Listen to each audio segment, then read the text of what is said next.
Bienvenidas a Perspectivas Atravesadas, el podcast en el que compartimos voces, visiones y prácticas feministas que nos atraviesan. Y estamos aquí después del segundo capítulo que grabamos con Noemi Parra sobre acompañar a adolescencias trans y ampliar miradas, y hoy venimos con muchas ganas de flexibilizar y seguir ampliando etiquetas. En el capítulo de hoy contamos con un psicólogo que nos encanta y al que seguimos muy de cerca. Su forma de entender la psicoterapia nos gusta mucho porque rompe con la concepción tradicional de acompañar desde la afirmación incuestionable de las identidades con las que nos nombran y nos nombramos. Desde esta aceptación de las ambivalencias y de los movimientos fluidos en las categorías identitarias con las que intentamos definirnos todas las personas, citamos cómo él define su posición actual. Dice así: escribo como hombre, cis, blanco, payo, bisexual, europeo, madrileño, de clase media, con 41 años, con capacidades funcionales normativas, con un cuerpo que no se excede demasiado de las imposiciones gordofóbicas globales y con la documentación legal regularizada desde que nací. Le damos la bienvenida. Bienvenide, Ismael Cerón Plaza. Muchísimas gracias por invitarme, Yanire y Natalia. La verdad es que estoy súper feliz de estar en este espacio. Para mí es un gusto además estar con vosotras, estar con las compañeras que están en el programa, que me siento súper honrado de estar aquí y poder formar parte y además poder hablar de psicoterapia queer. Así que nada, 1000 millones de gracias por la invitación. Estoy súper feliz. Qué bueno, qué bueno. A ti. Bueno, pues vamos a hacer una pequeña presentación de quién eres. Pequeña porque eres más grande que todo esto, ¿no? Pero para que nos conozcan nuestras oyentes y visitantes, Ismael Cerón Plaza es psicólogo sanitario y psicoterapeuta. Se ha formado en diferentes posgrados desde una perspectiva psicoanalítica para atender tanto a personas adultas como a infancia y a adolescencia. También se ha especializado en terapia familiar sistémica y en psicoterapia queer gracias al máster de estudios LGTBIQ+ de la Universidad Complutense de Madrid. Ha trabajado durante más de 15 años en dispositivos de la Red de Atención Psicosocial Pública y es autor del libro Psicoterapia Queer, tenemos por aquí, y actualmente trabaja en consulta privada y sigue investigando en cómo queerizar la práctica psicoterapéutica, que esta es como una de las cosillas de las que más vamos a hablar hoy. Y para empezar, lo primero que nos gustaría preguntarte es ¿qué sería para ti poder acompañar desde una perspectiva feminista? Cuéntanos un poquito, por favor. Claro. A ver, a mí acompañar desde una perspectiva feminista, bueno, me parece que tiene varios aspectos importantes a la hora de poder trabajar desde la psicología y desde la psicoterapia. Me parece que el feminismo aporta una mirada crítica imprescindible para entender que la psicología canónica, la psicología habitual, siempre ha tenido como ha entendido al ser humano como si fuera un ser únicamente racional. La ha mirado desde una mirada muy masculina, muy ilustrada, como desde el conocimiento racional, científico, medible, objetivable, en mi opinión, con una obsesión muchas veces con la validez y la fiabilidad, como si nosotros fuéramos casi como máquinas perfectas, medibles, objetivables, como si no hubiera otros aspectos que tienen que ver con el deseo, con el inconsciente, con el entusiasmo, con los cuidados, por supuesto, con la horizontalidad. Y creo que estos aspectos, desde la psicología más canónica, desde la psicología más normativa, no se ha abordado. Y creo que le debemos mucho al feminismo desde muchas perspectivas, no solo desde los derechos que se conquistan, sino también desde una mirada desde la psicología. Creo que es imprescindible introducir estas variables, pero no como una cosa complementaria. O sea, me parece que las personas con las que atendemos, o sea, tan importante es tener conocimientos teóricos acerca de cómo acercarte al ser humano, como saber lo importante que son los cuidados, lo importante que es tratar bien a una persona, sobre todo desde la horizontalidad, bajarnos de la omnipotencia, que muchas veces te da ese estatus de parece que eres psicólogo y parece que además de que lo tienes que saber todo, tú sabes más de la persona con la que estás atendiendo, y me parece una mirada entre muy narcisista, una mirada muy masculina, y creo que que le debemos mucho también desde la psicoterapia al mundo del feminismo para poder entender que reparar y cuidar a las personas, todo eso que verdaderamente les hace ayudar y que les sienta bien en la consulta, tiene mucho que ver con lo que hemos aprendido del feminismo, y que sin el feminismo no entiendo la salud mental sana, o sea, sana, por así decirlo. O sea, es que me parece una equiparación. Hay gente que, no sé, es triste cuando no se entiende el feminismo, o sea, se entiende como estas luchas absurdas de yo no soy ni machista ni feminista, es de no tiene nada que ver, ¿de qué estamos hablando?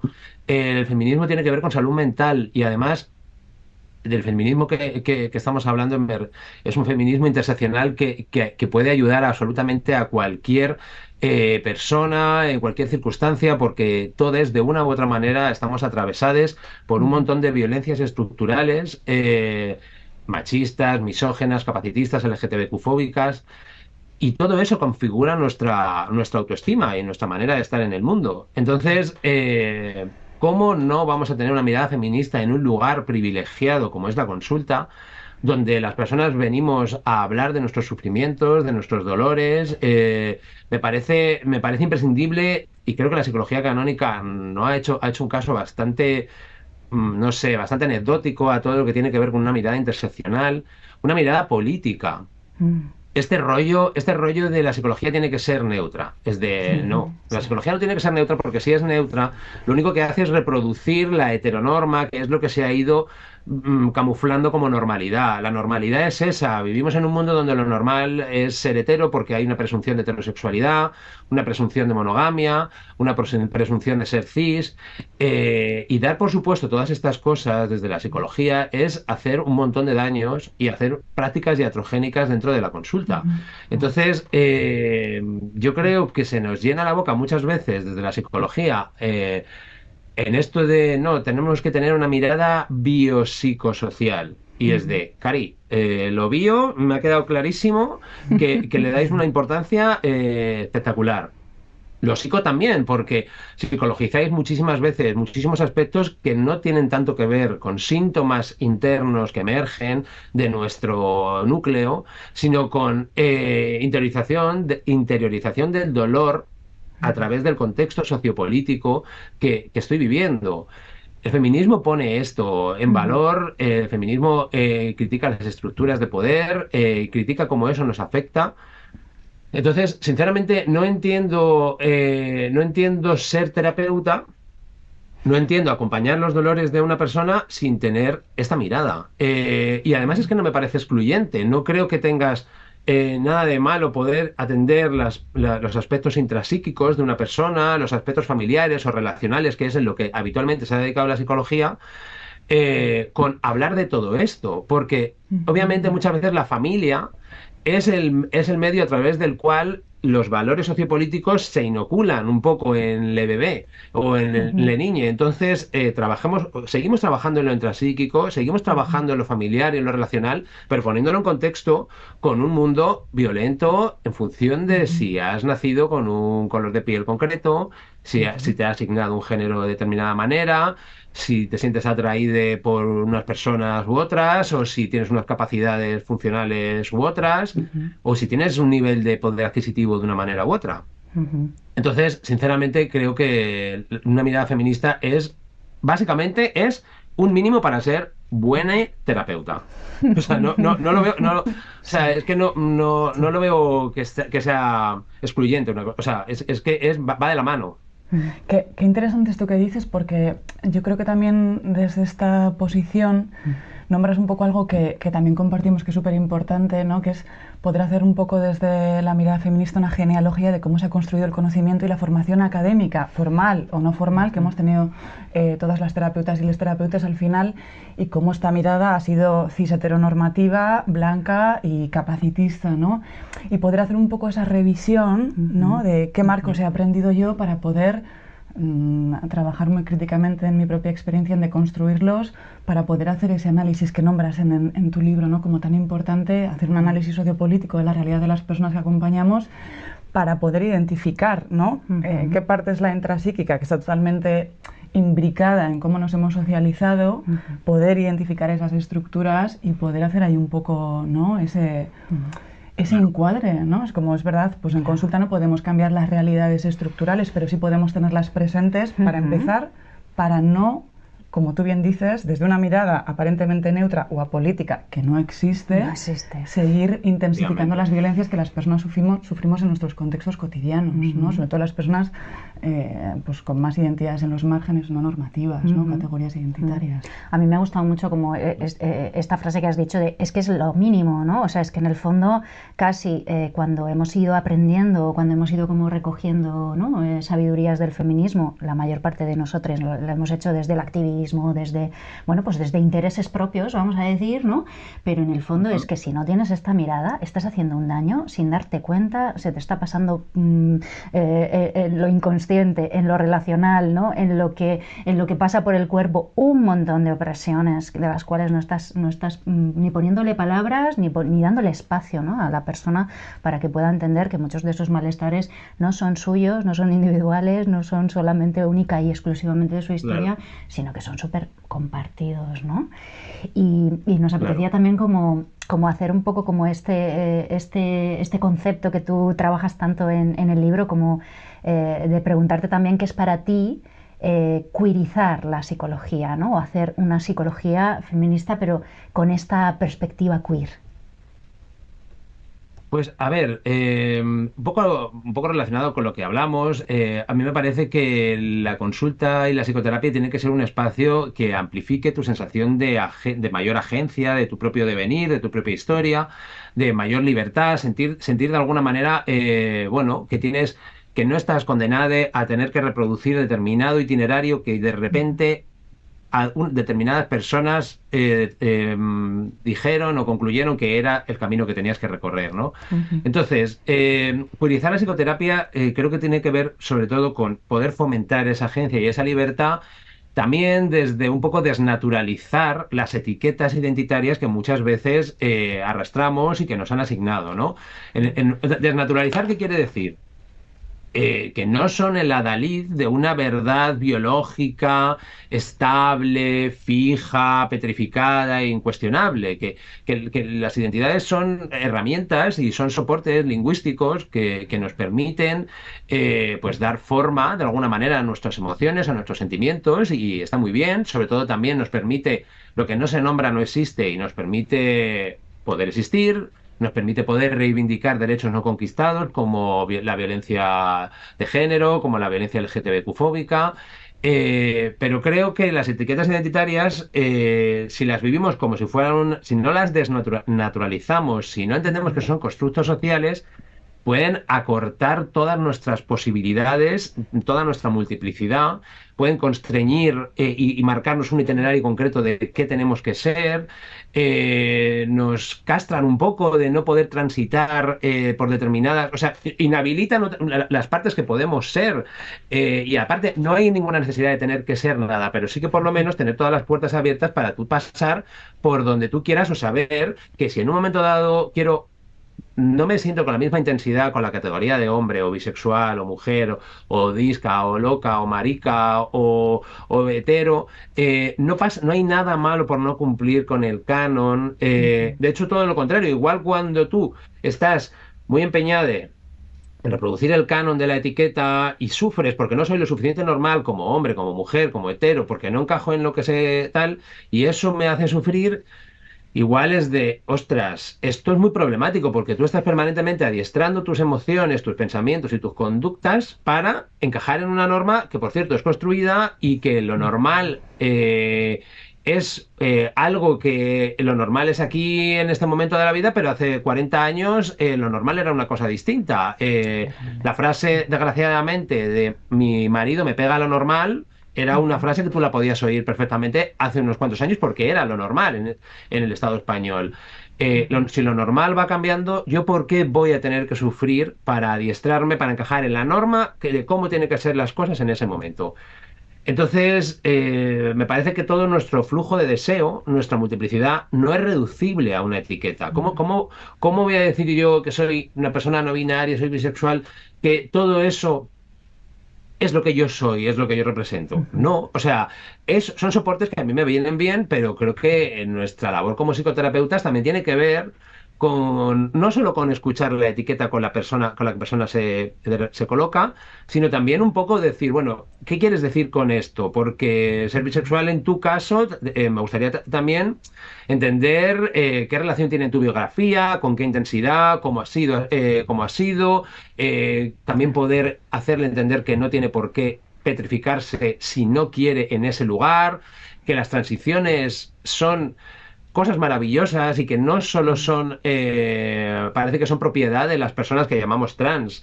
Y no es cierto. La realidad es que solo por seguir existiendo, seguir viviendo y nuestras identidades abiertas hacen que las cosas que vamos viviendo nos van configurando y reconfigurando, es estupendo, porque es que si no, además, si no es que estamos condenados a ser un poco y a repetir siempre lo que somos y de alguna manera concebir desde una perspectiva queer quiénes somos, nos permite abrir la posibilidad que las cosas que nos van pasando nos van transitando, vamos siendo estimulados también por las cosas que nos van sucediendo y nos reconfiguran, y creo que es una posibilidad para poder emanciparnos y ser más libres, básicamente.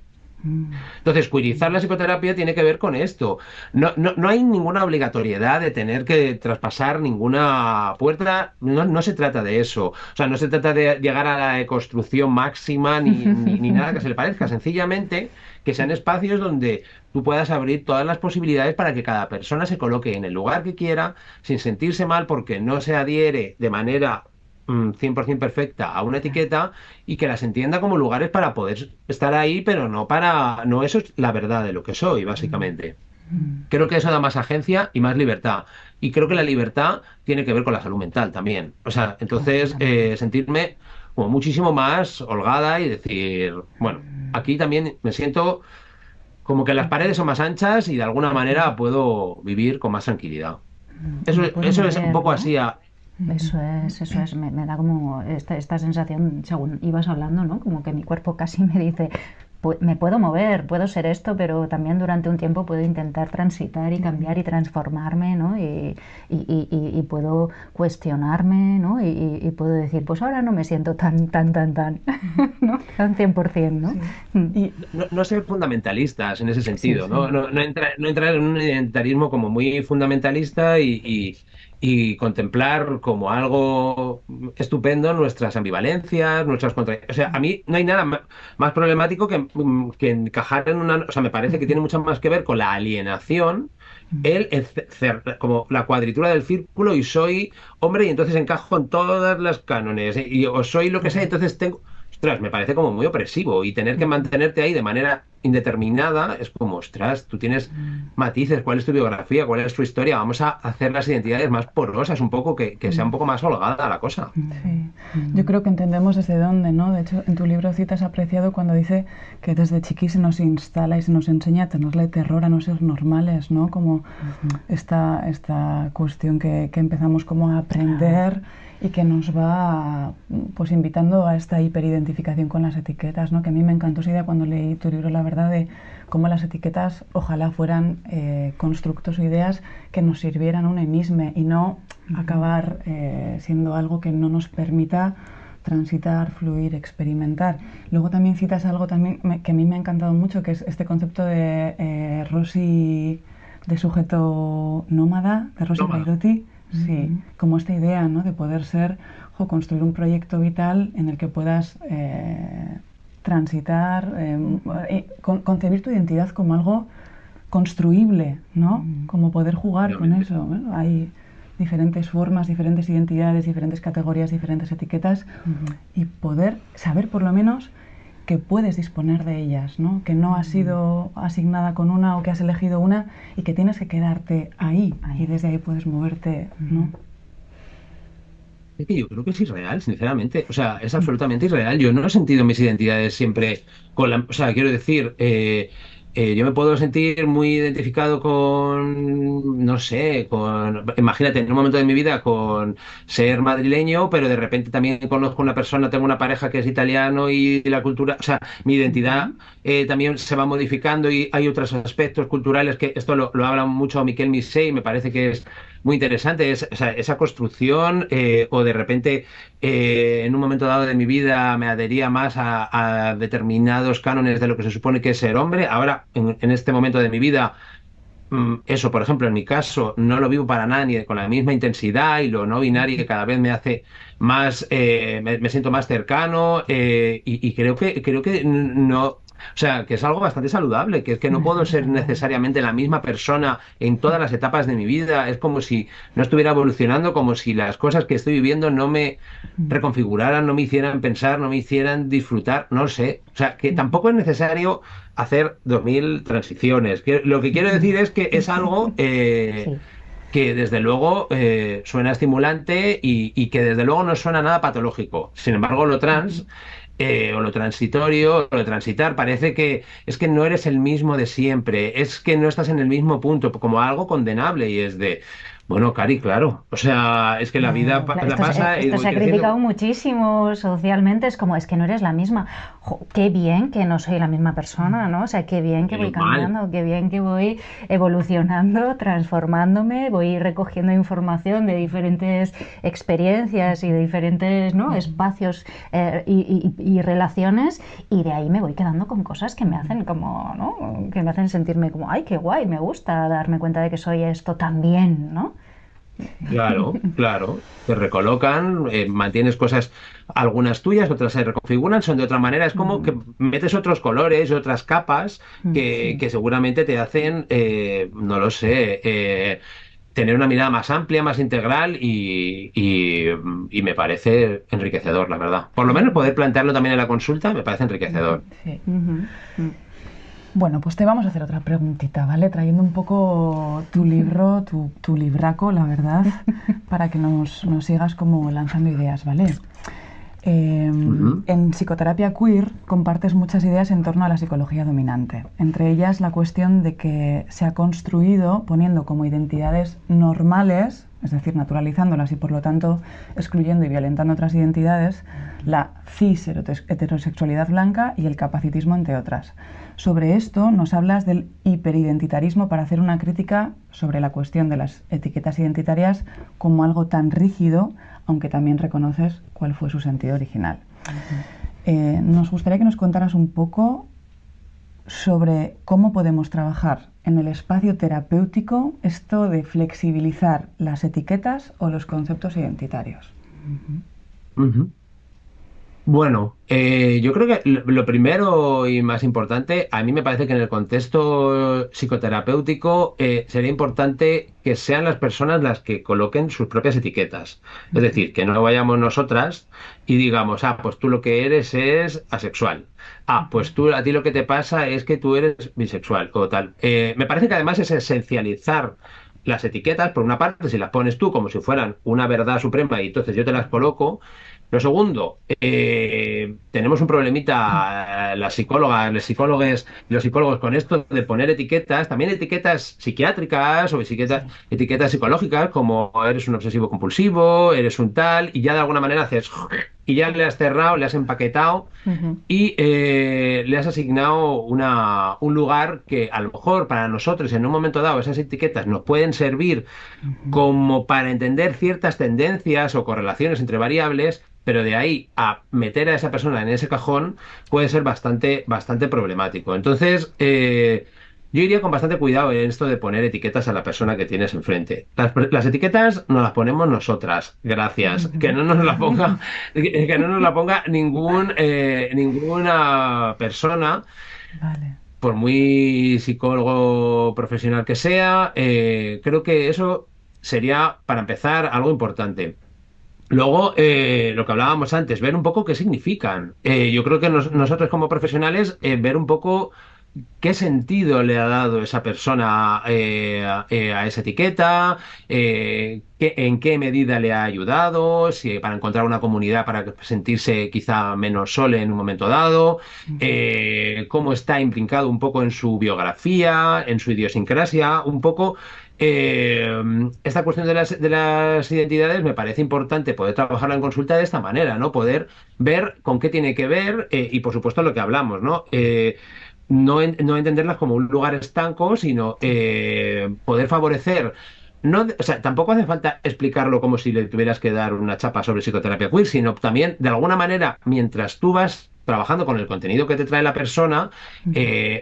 vas un poco insinuando que este es este momento, que no siempre ha sido así, que se puede vivir de una manera como mucho más flexible.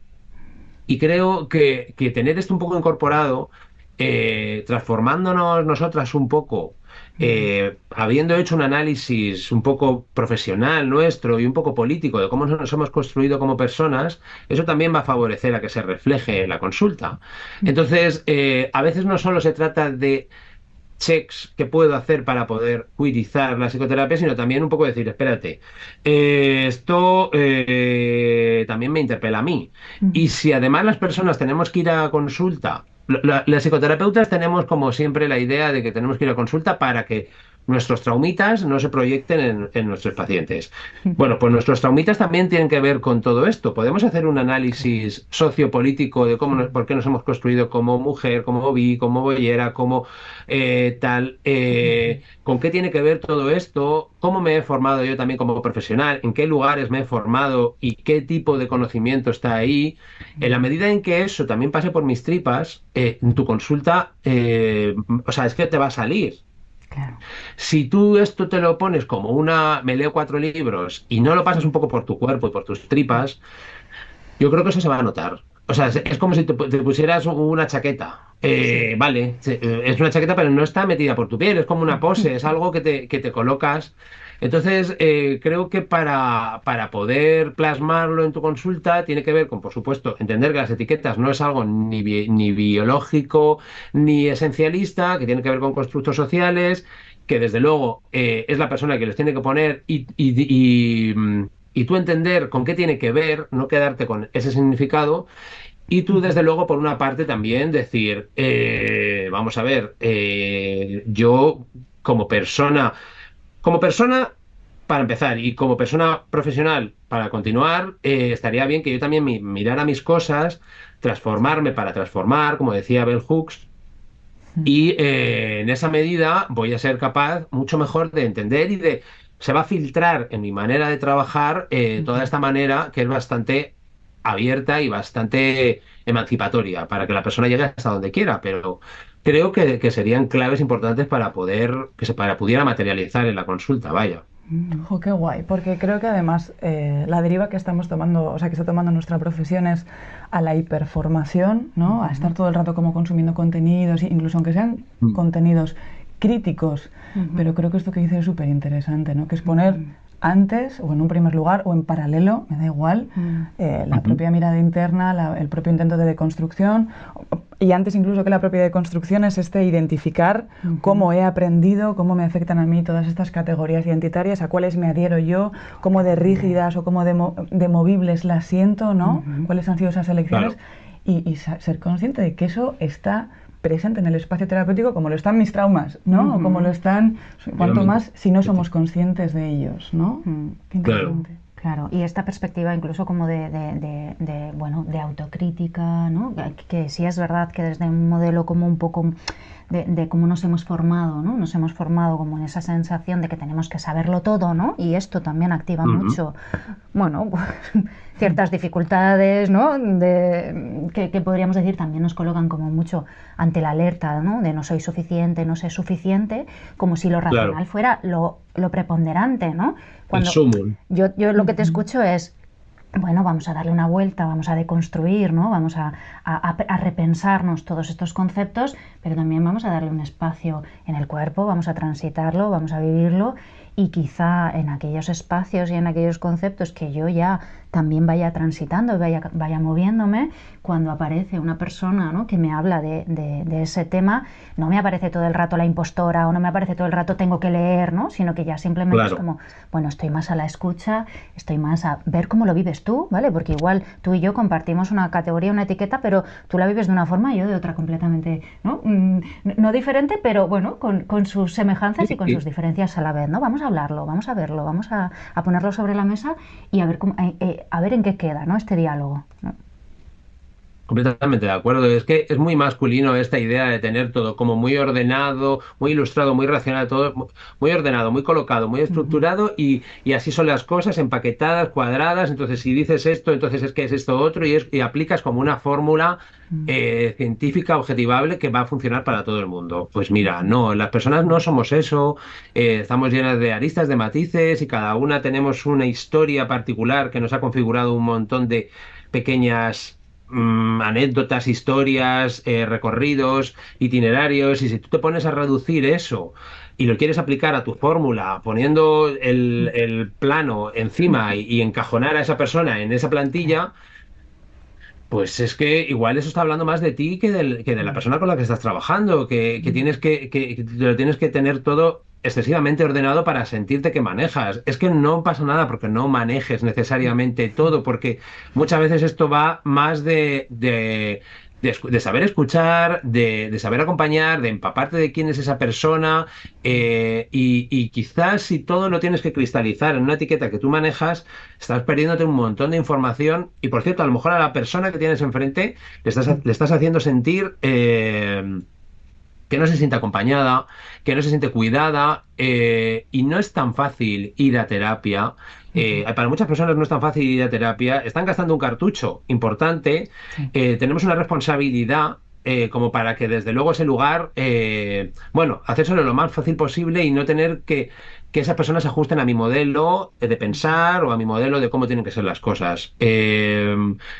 Me parece que tenemos una responsabilidad en ese sentido y creo que es imprescindible que lo pensemos desde un lugar pues más horizontal, más humilde y bajarnos un poquito de la omnipotencia. Que la psicología a veces es como de, madre mía, tenemos que saberlo todo y que nuestras opiniones sean súper canónicas. No. Total. Y que no, totalmente de acuerdo. Y que nos vertimos y que nos desbordamos de las etiquetas y que estamos, vamos, totalmente alejadas de ese saber experto, ¿no? Y además tú también lo dices en el libro, que es como es que, claro, hemos aprendido desde la ciencia médica y desde el modelo médico ese saber experto y que, vamos, que no sabemos nada, que todo es más inconmensurable y que ya está. Completamente. Pero si es que está claro que, o sea, vamos a ver, o sea, todas estas ciencias médicas hablan como si fueran, o sea, como si hubieran emergido de la Tierra, Sí, como sí. si no fueran por ejemplo, ¿cómo? Perdón, incuestionables. Dale, dale. Incuestionables, efectivamente. O sea, quiero decir, tú ves el recorrido de la historia, por ejemplo, de la psicología y casualmente son la mayoría hombres, la Ujú. mayoría cis, por no decir todos, heterosexuales, probablemente. Y entonces, claro, si partimos de que nuestra mirada siempre está un poco condicionada por los filtros que nos han tocado vivir, por las opresiones y los privilegios, hombre, pues no es Ujú. muy difícil deducir que el conocimiento que se ha generado como universal, que la psicología no deja de ser el conocimiento de la Europa occidental, colonizadora, que con una mirada muy concreta donde patologiza todo lo que no se parece a eso, se coloca en una posición de universalidad el hombre blanco cis hetero y todo lo demás es lo hay que estudiar, la mujer, la otredad. Hombre, Ujú. pues si eso no lo ponemos encima de la mesa, apaga y vámonos. Es como dar por bueno la mirada sesgada de una cantidad de personas importantes. Que todos pasamos por filtros, ok, pero lo reconocemos y reconocemos el estatuto de hay Ujú. una cantidad de opresiones que a mí me atraviesan. En eso la feminista Donna Haraway nos ayudó mucho con su Ujú. concepto de conocimiento situado. Pero es que el conocimiento situado en las facultades de psicología no está. Esto parece que emerge de la tierra como emergen las patatas, que es como una verdad que, no sé, suprema. Y es como de Total. no. No, no. Jo, como para... Es verdad que recomendamos el libro completo, ¿vale? Total. Completamente, nos lo hemos comido varias veces, ¿no? Pero en el libro haces una tabla que se llama la tabla de psicodeconstrucción queer, que queríamos como hacer consciente, ¿no? Porque hablas de conceptos para poder deconstruir, para poder pensarnos, ¿no? Que no solamente son individuales, ¿no? Como podrían ser la identidad, el cuerpo, el género, el sexo, la orientación sexual o lo que es para mí sexualidad, ¿no? Sino también son conceptos relacionales como la amistad, el amor, la pareja, la familia, el matrimonio, lo que es la reproducción sexual o la maternidad o la paternidad, ¿no? Y también conceptos comunitarios, ¿no? Como la raza, el capacitismo, la salud mental, la emocionalidad, el contrato social cis heteronormativo o el sexilio, nomadismo existencial, ¿no? O sea, para mí esto es como, por favor, todas las profesionales, les profesionales que trabajen con personas que se deconstruyan y que se piensen, que se den un tiempito, ¿no? Para poder pensarme cada una de estos conceptos, cada una de estas categorías, ¿no? Porque nos vamos todo el rato a, bueno, esto es lo normal, ¿no? ¿Qué es una familia normal? ¿Qué es, no? Una pareja normal? No existe el normal, ¿no? Normal es un programa de la lavadora, ¿no? Que decía. Efectivamente. ¿No? Pero es que es Totalmente. brutal poder tener como la posibilidad de pensarnos y de transformar todos los conceptos en los que somos hijas e hijos e hijes de toda una tradición, ¿no? Y de toda una construcción judio-cristiana y blanca y hetero y... Sí, o sea, yo con esa tabla sobre todo era poder dar una herramienta para poder empezar por algún lugar. Hay muchas más palabras y conceptos que se pueden deconstruir. Sobre todo también tiene que ver con la idea de que podamos tomar conciencia de que nuestro lenguaje, que es muchas veces una de las herramientas con las que trabajamos, no deja de estar absolutamente plagado de significados cis heteropatriarcales, que hemos vivido en ese mundo, hemos aterrizado en ese mundo con todos esos significados binarios, jerárquicos, hombre, mujer, bueno, malo. Entonces, claro, si la mirada, si el pensamiento está también muy atravesado con el lenguaje y el lenguaje es tan cis heteropatriarcal, nuestra manera de pensar necesariamente va a ir un poco en esa línea, ¿no?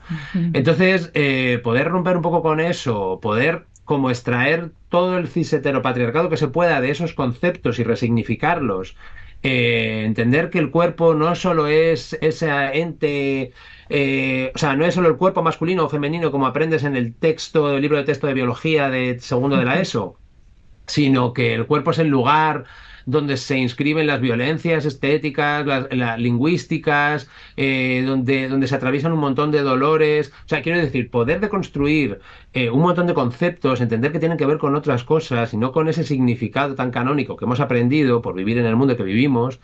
Desde luego nos va a ayudar a poder mirar a nosotras mismas, pero también a las personas con las que trabajamos de una mirada de una manera mucho más amplia. Le permites resignificar un montón de cosas que le van a ayudar a decir, bueno, claro, es que tu cuerpo no es un lugar, no solo vamos a trabajar con tu cabeza, también vamos a trabajar con tu cuerpo en la medida en la que ahí también hay un montón de dolores.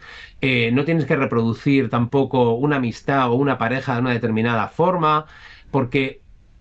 Y hay una realidad, y yo siempre digo, la psicoterapia queer no es solo para las personas que a priori se sienten interpeladas por lo LGTB o por lo queer, Ujú. porque vivimos en el imperio de la norma. Y, a ver, o sea, quiero decir, todo el mundo sabemos cómo tenemos que comportarnos como nuestra pareja para no ser vistas como raras o como patológicas, que a nadie nos gusta ver que nos vean de esa manera.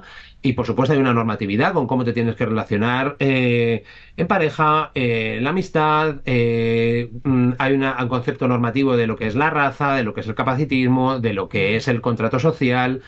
Y esto de nadie está exento de haber inhalado toda esa contaminación cis heteropatriarcal. Mm. Entonces, no lo sé, poder favorecer la emergencia de nuevos significados para estas palabras me parece como herramientas necesarias para poder empezar a salir de esa jerarquía que tiene muchas veces el lenguaje y poder hacerlo más horizontal y que nos dé otras herramientas para poder pensar de otra forma, básicamente. Mm.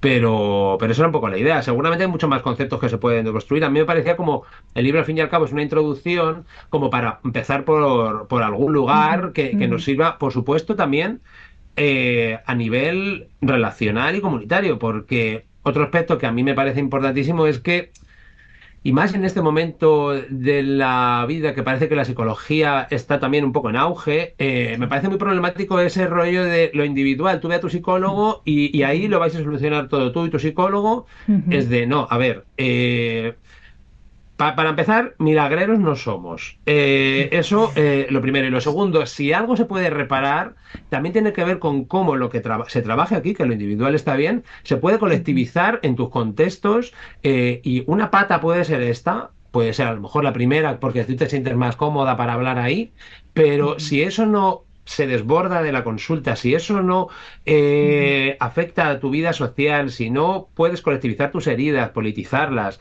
y estar en contacto con esto, no, o sea, esto es una parte, pero Claro. me parece importante poder trabajar también con aspectos más colectivos y comunitarios. A mí, desde luego, mi Ujú. herida de persona buleada me ha ayudado muchísimo ponerla en conexión con otras personas y compartirla, escribir el libro me ha ayudado también mucho en ese sentido, quizá mucho más que cuando yo también lo he trabajado en mi consulta privada, que Ujú. también me han ayudado, pero la otra parte ha sido absolutamente imprescindible. Mm. Entonces, claro que me parece que hay que construir también todos esos conceptos, la verdad. Jo, jo, qué importante esto en lo que, bueno, coincidimos además creo que las dos, ¿no? Con esta idea de, bueno, pues sí es verdad que ha habido como un momento en el que la psicología, ¿no? O la psicoterapia está como recibiendo un montón de demanda y recibiendo un montón de interés, ¿no? Que hasta ahora estaba como, hasta hace pocos años estaba como algo muy tabú, ¿no?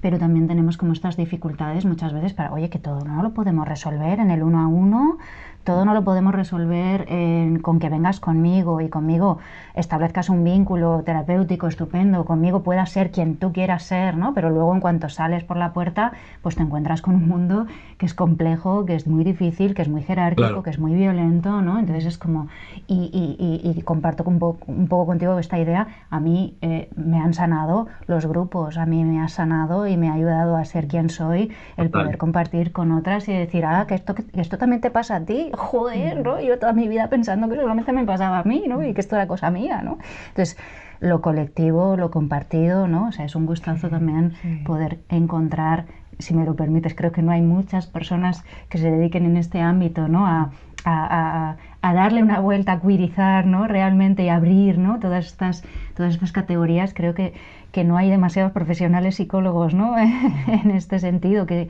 lo Claro. hagan con esta flexibilidad y es una gozada poder compartir no sé, estas miradas, ¿no? Y poder, bueno, que se vaya ampliando esto, por favor, un poquito más, que cada vez seamos más, ¿no? Que cada vez seamos más. Total. Bueno, vosotras estáis haciendo mucho para que se amplíe a través de este, o sea, quiero decir, del curso que estáis organizando y demás, me parece, del podcast, o sea, que me parece que en la medida que esto también se pueda difundir un poco más, nos salimos un poco de esas lógicas tan neoliberales e individualistas que también imperan en la psicología, ¿no? O sea que sí, necesitamos promover un poco esto y ponernos un poco en colectividad y un poco en comunidad, porque si no acaba siendo todo muy encapsulado, tú, tus problemas que compartes con tu psicoterapeuta y fuera de ahí parece que no pasa nada, ¿no? Hombre, sí, eso tiene que salpicar en tu vida y encontrar esos lugares y esas afinidades para que también, me parece súper reparador, básicamente. Entonces, es la mirada feminista, básicamente. Colectivizar, poner en común, compartir cuidados, interdependencias, me parece muy, muy sanador. Bueno, pues es esta idea de poder utilizar el espacio individual de la psicoterapia, ¿no? Para promover aspectos más relacionales y comunitarios, porque ahí está la reparación, porque ahí está el cambio, porque ahí está la verdadera transformación. Nos despedimos encantadas de este espacio contigo, Ismael. Ha sido y está siendo una gozada, la verdad. Y bueno, nos vamos a seguir encontrando seguro en estos espacios. Hoy ha sido transformador para mí, ¿no? O sea, este diálogo a tres, ¿no? Me parece que en sí mismo ya es transformador, pero seguimos porque nos vamos a seguir encontrando y vamos a querer seguir encontrándonos, ¿no? Eso es. Pues muchísimas gracias, yo encantada de la vida de seguir encontrándonos y me he sentido súper a gusto y súper en conexión, ha estado genial, 1.000 millones de gracias y por supuesto que nos vemos cuando queráis aquí estoy. Bueno, pues muchísimas gracias. Hasta muy pronto. Un abracito. Un abrazo. Chao, Agur. Chao, chao. Chao, chao.